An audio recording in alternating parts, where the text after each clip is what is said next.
Now, Leyla Hamed is a football journalist. There's not many football journalists with 100,000 followers on Instagram. She does because she's not just a football journalist, although she is the best football journalist around. Follow her and see. Leyla Hamed, who is London-based, but does a bit of travelling around the continent. That's why she couldn't be with us last week because of unexpected turbulent weather. It's extremely turbulent political weather, Leyla, in the football world. Thanks for joining us. I'm deeply concerned about the state of health of the Lebanese woman football international, Haidar, who was cruelly cut down by an Israeli bomb today. Can you bring us any update on her medical condition? Well, thank you for having me, first of all, George. I have been in touch with the Lebanese Football Association, the spokesperson for it. And thankfully, there were some fake news around the state of the condition of Celine. She is alive. She is actually fighting for her life. She is in a critical condition. She underwent surgery last night. It was successful, but she's still unconscious. She's being followed very closely, and well, the medical staff are waiting for her to wake up to finally know what is the damage that's been done to her. So we are still waiting for positive news in the next few hours. Now, a women's footballer of her stature, it would normally be big news if somebody dropped a bomb on them. Is this story resounding across the sporting press, or are they ignoring it like they have ignored the murder of hundreds of Palestinian footballers, referees, coaches, managers, legends? Are they ignoring it just the same? They are just sadly and disgustingly, I will say, ignoring it one more time.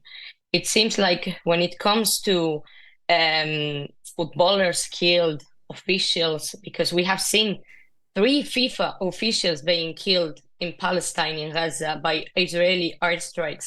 We have seen presidents of clubs, all kinds of figures that were related for football are currently being ignored by sports media, especially the media in the West. And I don't want to think it's because of racism or whatever, but it's becoming really, their silence is becoming really loud. I mean, we saw how, for example, talking about media, but also about athletes, because let's remember that they are also silent in these needed times.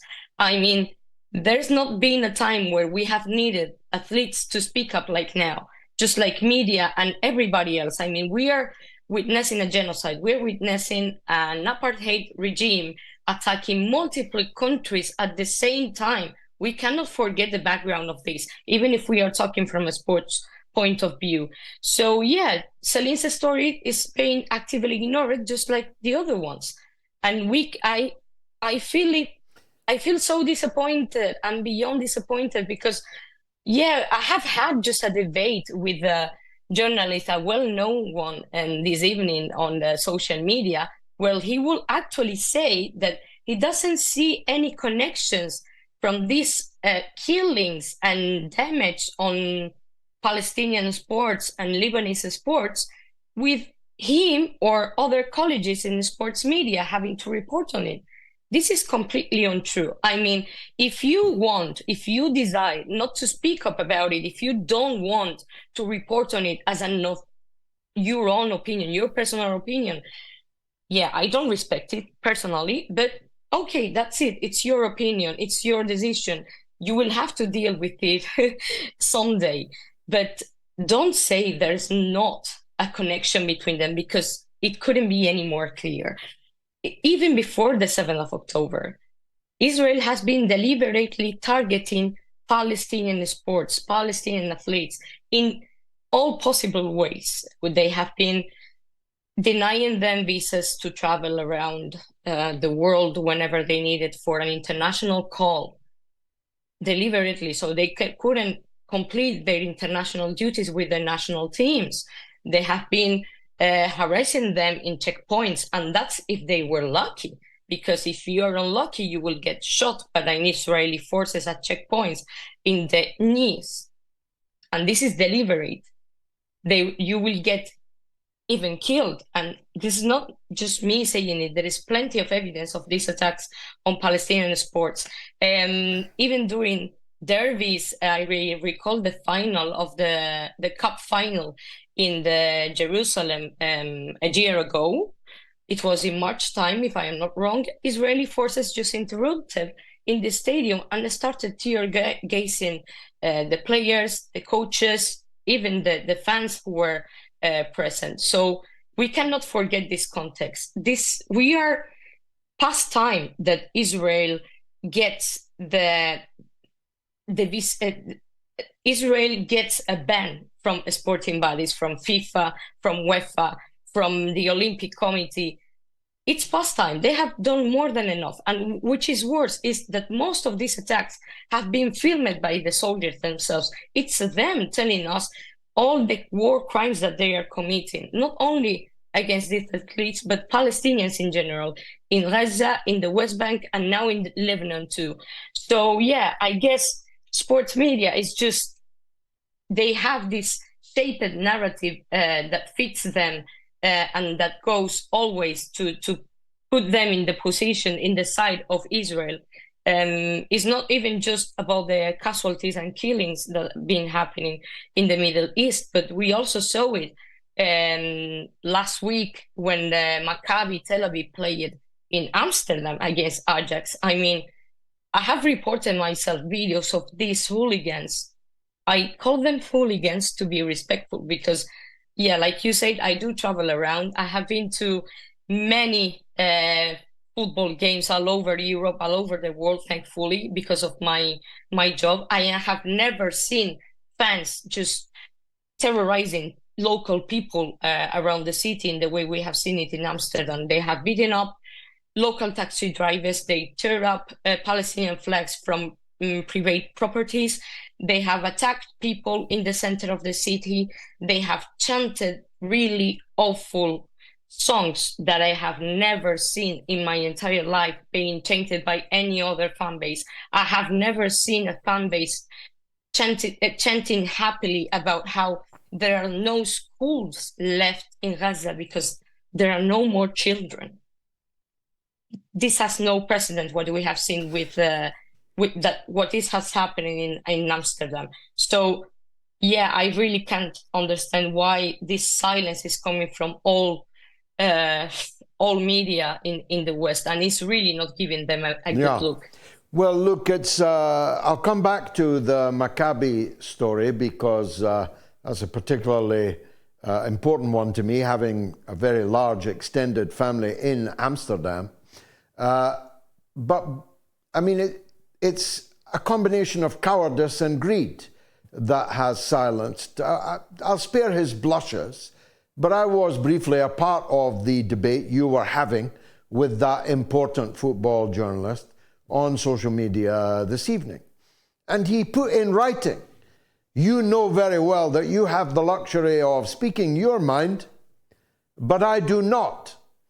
What he meant was he would be risking his fat check if his billionaire employer didn't like what he actually feels inside him. Good luck on the judgment day with that, brother. But it's a combination of greed and cowardice. These multi-millionaire footballers, let me just take the Muslim ones. Let me just start with the Muslim ones in tremendously powerful positions in the Premiership, in Serie A, in La Liga, in Ligue 1. They could be in combination speaking up, but they are stumm, except in a very few honorable exceptions, and those exceptions, because they are very few, are picked off and victimized Why do you think Hayek is in Turkey now and saying beautiful things? But he can do it now in Turkey. If he'd done it whilst here in England, he would have been dismissed from his job, because unity is strength. You all have to do it. What kind of men are you? You're going to be fasting soon in Ramadan, ostentatiously breaking your fast on the touchline. You think God will accept your fast when you have cravenly, cowardly bowed the knee to what is happening, not just to your fellow Arabs, your fellow Muslims, but your fellow footballers? You're unable to muster the piety to say a word about it. You think God's interested in you fasting until nearly halftime? Get off. The buck stops though, doesn't it, Leyla? With UEFA and FIFA. They banned Russia immediately. Why can't they find even a single sanction to put on Israeli football? That is a really good question, George, and it's a question that I would love to give you an answer to, but I really don't have it, because FIFA's action and inactions speak for itself, and this is going to be a stain on the sports that is going to last forever. I can't explain how and why these sporting bodies are risking their values, their standards for an apartheid regime. Is it really worth it? What is this all about? I would like to know. I would genuinely like to know. Why are we just putting at stake even the safety of football fans? Because that's what we have seen in Amsterdam. We have seen FIFA trying to evade their responsibility, which will be to apply their rules. Because let's remember, all these organizations calling for the suspension of Israel are just asking FIFA to be fair, to be consistent. They're asking sporting bodies to respect their own rules and apply it to Israel in the same way they have done it before. In the same way they have done it before with South Africa's apartheid, which played a big role in the downfall of the apartheid. And we could see history repeating itself right now. We could see a meaningful change in the genocide happening in Gaza right now if FIFA did their job. Because yes, we are just only asking not for compassion, not to take sides, which would be just moral, would be human. But let's just stick to the rules and regulations. We are just asking them to apply them.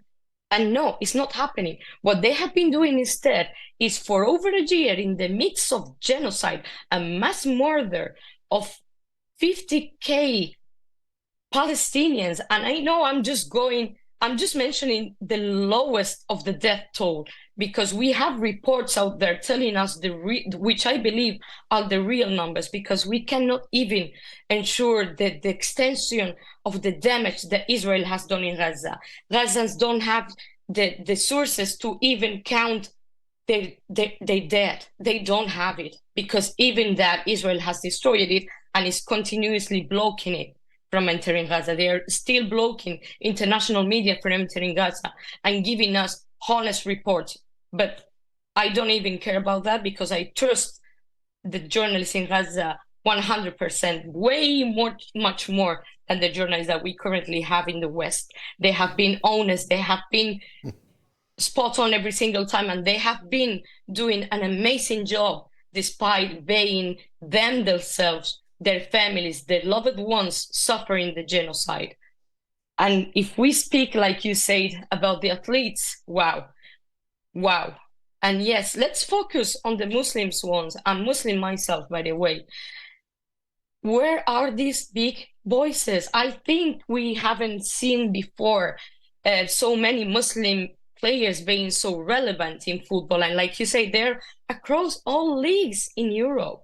We have Mohamed Salah. Everybody was waiting. I remember when the genocide started, waiting for Mohamed Salah, the big Liverpool idol to come and speak up, and like he always done, because he has been very vocal about the Palestinian cause, to come with a strong message condemning the attacks by Israel on Gazans. And all he did was come out with a really cold, neutral statement. That's all he's said so far in a year of genocide. What is this about? I can only count with one hand. I hope he hears the disappointment in your beautiful voice, Leyla. I have to move on to a last point because of the time, though I could talk to you all night, and I can already tell that the audience feels the same. So you'll have to come back, I hope. But the Maccabi instance, they don't have to believe me. They don't even have to believe you. They can believe the Israeli media and the supporters of the other Israeli football teams, all of whom have voluminously, for decades, denounced Maccabi Tel Aviv as a group of fascist thugs. It is a commonplace in Israel that Maccabi Tel Aviv supporters are fascist thugs. Yet they were allowed to come to Amsterdam and then to Paris, display their fascist thuggery on the streets, and they were treated as if they were the victims of a pogrom. I've been gaslighted in my life, so have you. I have never seen gaslighting on the scale that I saw in the case of the Amsterdam appearance of this group of fascist thugs. Your comments, please. Well, what we have seen in Amsterdam is definitely not an anti-Semitic attack at all. We cannot forget the context of the events as they happened, from the start to the end. And from the start, like I said, I have been reporting on it myself because we were aware that there will be troubles for this game. That's why repeatedly pro-Palestinian protesters and just sensible people who know about football were calling this game to not be played. We knew something will happen, and we will knew who will start the trouble. Why? Because Maccabi Tel Aviv fans, like many other fans from many other Israeli clubs, such as Hapoel Beersheva, such as Maccabi Haifa, who are they do play in Euro because FIFA and UEFA still allow it, because let's remember, if they were suspended from international competitions, none of this will have happened. Let's start there. But let's go back to the events that happened in Amsterdam.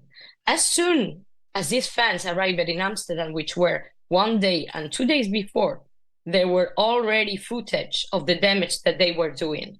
They were already tearing down Palestinian flags from private property. They were already burning up flags across the streets of Amsterdam. They were chanting racist chants. They were behaving like thugs, as you said. And we knew this will happen. They fighted against local taxi drivers, and as many other eyewitnesses said, they will just try to pick up, especially target Arabic-looking people. So how do these events in which moment do those media and politicians translate this an anti-Semitic attack? No, what we have seen is the response of local people to violence. Why? Why did local people have to respond themselves? Because Dutch police didn't. That's why they had to do it themselves. Is anybody of us, let's be honest, anybody of us will allow such violence and destructions in their streets? Why your own police doesn't protect you? And we have seen, again, footage of these fans tearing down Palestinian flags from houses. Hey, does anybody think about the family living in those houses? Does anybody think about the children that are behind those windows and how scared they will have been?